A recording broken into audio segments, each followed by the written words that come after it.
अरे बहू, आज खाना मैं बना देती हूँ। नहीं माँ जी, आप क्यों तकलीफ कर रही हैं? आप आराम कीजिए, खाना मैं ही बनाऊंगी।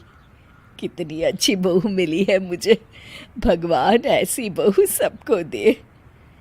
सब कुछ ठीक चल रहा होता है कि एक दिन गलती से अंशु हंसने वाली दवा खा लेती है। बस उस दिन से सब कुछ बदल जाता है। अरे बहू, मेरे घुटनों में बहुत दर्द हो रहा है, जरा बाम तो दे दे। अरे बाम लगा कर क्या करोगी माँ जी?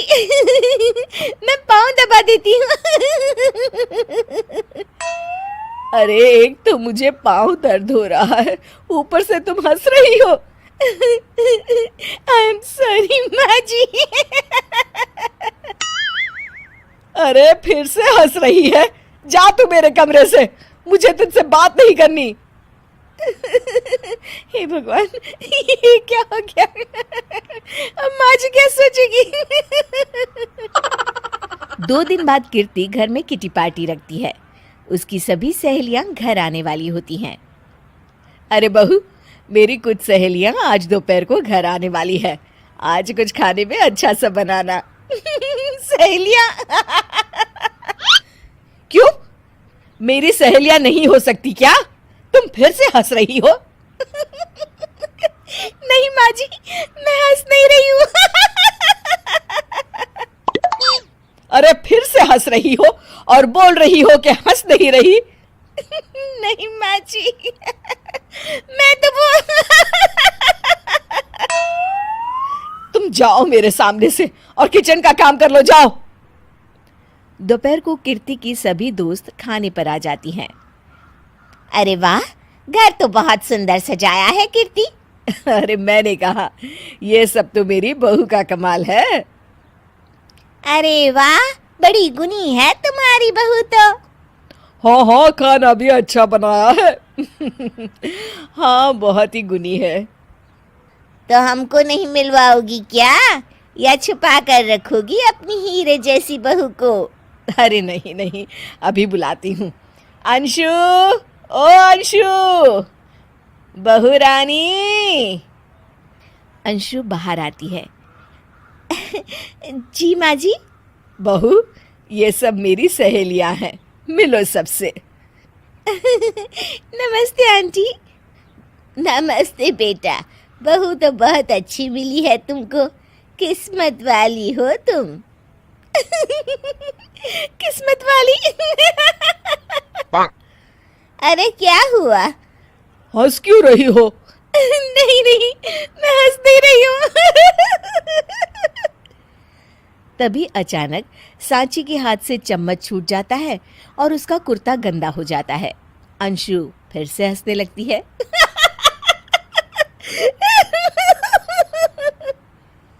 इधर सब सहेलियां गुस्सा होकर चली जाती हैं। कीर्ति भी नाराज होकर अपने कमरे में चली जाती है। हे भगवान, ये मैंने क्या कर डाला? इस तरह से तो माँ जी और उनकी सहेलियां नाराज हो गई। अगले दिन। बहू, ओ बहू, किधर हो? जी माँ जी। जल्दी से मेरे साथ चलो, पड़ोस वाले शर्मा जी की हार्ट अटैक से मौत हो गई है, उनके घर बैठक के लिए जाना है। अंशु तैयार होकर आ जाती है। थोड़ी देर में दोनों शर्मा जी के घर पहुंच जाती हैं। वहां पर सब रो रहे होते हैं। कीर्ति शर्मा जी की बीवी के पास बैठकर उन्हें सांत्वना देने लगती है। बड़े अच्छे इंसान थे मेरे पति। अच्छा। तुम हंस क्यों रही हो? वो अच्छे थे। हाँ हाँ, बहुत अच्छे थे अंकल। अरे अंशु, हंस मत। माँ जी, मैं हंस नहीं रही। मैं तो आंटी जी को बस दिलासा दे रही थी। सब औरतें अंशु की इस हरकत से हैरान हो जाती हैं। कीर्ति भी बहुत शर्मिंदा होती है और वो अंशु को लेकर फटाफट घर लौट आती है। अंशु, क्या हो गया है तुझे? हंस क्यों रही थी तू वहां पर? नहीं माँ जी, मैं तो बस। अरे तो फिर से हंस दी, जा तू अपने कमरे में, मुझे तो तुझसे बात ही नहीं करनी। मेरा बेटा ही तुझसे बात करेगा अब। रात को जब दिवाकर घर लौट आता है तो कीर्ति दिवाकर को सब कुछ बताती है। ठीक है माँ, अब फिक्र मत करो, मैं अंशु से बात करता हूँ। दिवाकर अपने कमरे में जाता है। जी आ गए आप? कैसे हैं? मैं तो ठीक हूँ, बस सर में हल्का दर्द है। सर में दर्द? अरे इसमें हंसने की क्या बात है? नहीं, मैं हंस नहीं रही हूँ। मुझे तो फिक्र हो रही है आपकी। एक तो मेरे सर में दर्द है, ऊपर से तुम हंस रही हो।